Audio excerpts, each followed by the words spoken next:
बस्तर में 2 अलग अलग जगहों पर अलग अलग जिलों में नक्सली मुठभेड़ में 30 नक्सलियों को जवानों ने ढेर कर दिया। इस सफलता के बाद सुरक्षा बलों की चौतरफा सराहना हो रही है।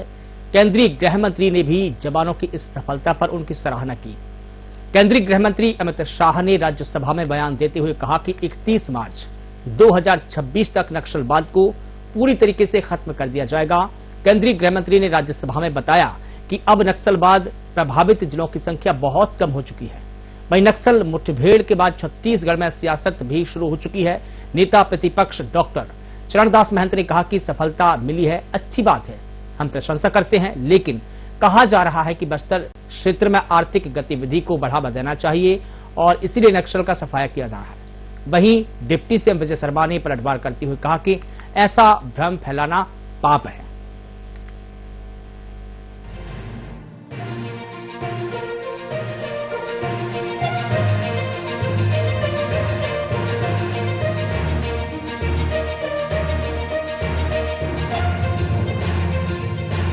छत्तीसगढ़ में नक्सलवाद पर कड़ा प्रहार किया जा रहा है।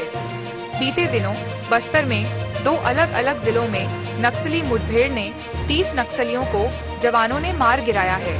इस सफलता के बाद सुरक्षा बलों की सराहना हो रही है।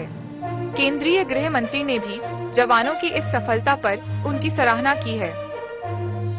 केंद्रीय गृह मंत्री अमित शाह ने राज्यसभा में बयान देते हुए कहा कि 31 मार्च 2026 तक नक्सलवाद खत्म हो जाएगा। केंद्रीय गृह मंत्री ने राज्यसभा में बताया कि अब नक्सल प्रभावित जिलों की संख्या कम हो गई है। काम करने वाला शासन आता है तो क्या होता है। 2023 दिसंबर में छत्तीसगढ़ में शासन बदला, भाजपा की सरकार। इसके बाद मान्यवर एक ही साल में 380 नक्सली मारे गए। इसमें कल के 30 जोड़ना बाकी है। 1045 और 1194 गिरफ्तार हुए और 1045 सरेंडर कर गए और टोटल 2619 संख्या में कमी आई। मान्यवर 2619, और ये सब करने में सुरक्षा बलों की हताहत 26 है, 26। मान्यवर अब उदाहरण है, यही छत्तीसगढ़ था, यही पुलिस थी, यही सीआरपीएफ थी, यही भारत सरकार थी। सिर्फ वहां सरकार कांग्रेस की, भाजपा सरकार आई, एक ही साल के अंदर 2619 नक्सलियों की फौज या तो सरेंडर कर गई, या तो अरेस्ट हुई, या तो मार गई। ये अप्रोच का सवाल है। वहीं नक्सल मुठभेड़ के बाद छत्तीसगढ़ में सियासत शुरू हो गया है। नेता प्रतिपक्ष डॉक्टर चरणदास महंत ने कहा कि सफलता मिली है, अच्छी बात है, हम प्रशंसा करते हैं, मगर कहा जा रहा है कि बस्तर क्षेत्र में आर्थिक गतिविधि को बढ़ावा देना है, इसलिए नक्सल का सफाया कर रहे हैं। अच्छी बात है, हम लोग प्रशंसा करते हैं।